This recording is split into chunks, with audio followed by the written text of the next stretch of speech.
It's raining hard, and I can hear the lightning. Just the other day I met a parrot in the park, a female, and exact replica of my former parrot Ashley, the gremlin. What are the odds? Running into an African gray parrot in the park so soon after I made that video. This bird was definitely well cared for, a real beauty on a branch. The owner proudly carted her around for her daily constitutional, and he let me photograph her. It's raining even harder now. I've always loved animals, and magically they often appear out of nowhere, like Ashley's replica in the park. Last night I fell upon the most beautiful video, courtesy of the dodo. If you don't know who they are, you should. Always an animal story to touch your heart. This was about a man rescuing a baby shark, and I mean a tiny one, no bigger than a sardine, who somehow ended up in a puddle on land.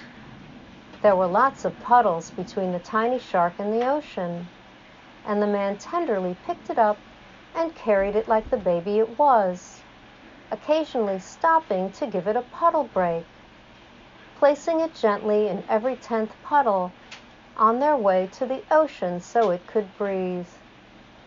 Each time, he would speak to the baby, asking if it had enough air in its gills, while gently patting its back with the 2 fingers of his hand that would fit. By the time they got to the ocean, though safely ensconced within its abundant waters, the baby shark didn't want to leave the man and remained motionless. The man tried coaxing the pint-sized prodigy. With gentle strokes and much encouragement, he offered reassurance. "Go forth and afar. Away," he said. "Into the ocean go. That's it. Now would be good. Look, over there." But the shark wouldn't go, and craned its teeny face up to the man to look him in the eye.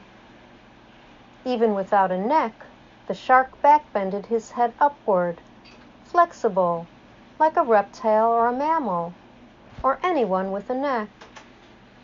I'd never seen a fish, or a shark in this case, who could bend its head like that.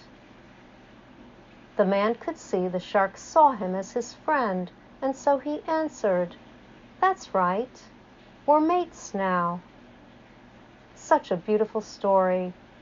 Even a minuscule baby shark can be grateful and show its feelings. I met a shark like that once, a much older shark, but also very gentle and grateful too. I can hear thunder now. At home, in addition to my birds and cats, I have an aquarium of fish, 3 goldfish and 1 albino bushy-nosed pleco, also referred to as a Bristol nose. My bristlenose pleco is known to be female due to not having any bristles, not even one. The males are most coveted for their prehistoric-looking spikes all over their spines, and albinos are even more exotic. But even though I had no idea how my shrimp of a fish would turn out, I'm happy with a female. She's very beautiful, with doe eyes, and you'd be surprised how smart she is. When I got her, she was the size of 2 houseflies put together end to end, and I worried she'd get eaten by Jensen, my blue-speckled Shibukin, who's almost a foot long now. But the expert told me not to worry, and he was right. It worked out fine.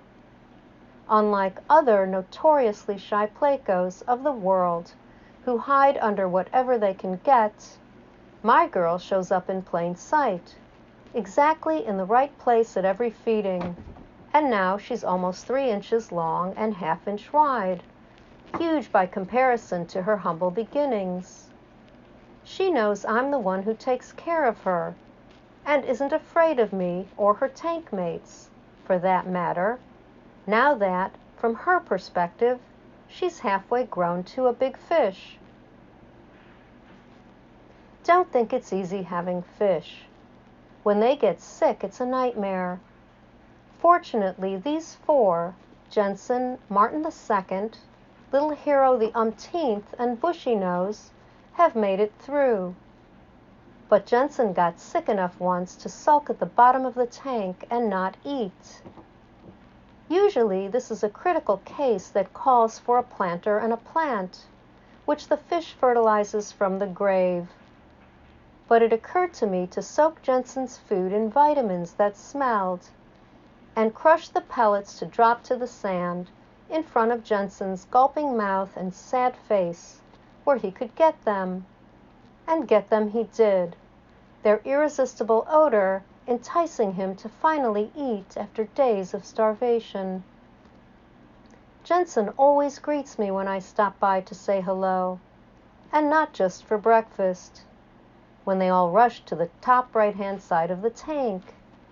Anytime I stop by, from beneath the water, Jensen communes with me, his little speckled face and circled eyes against the glass, my big nose on the other side. I love Jensen, and words can't express how afraid I was that one time when he was so sick. It's a true miracle he's okay now, and we count our blessings.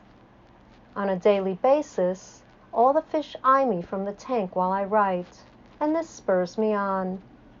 Having goldfish at home is a very relaxing thing, definitely during a pandemic, but at other times too.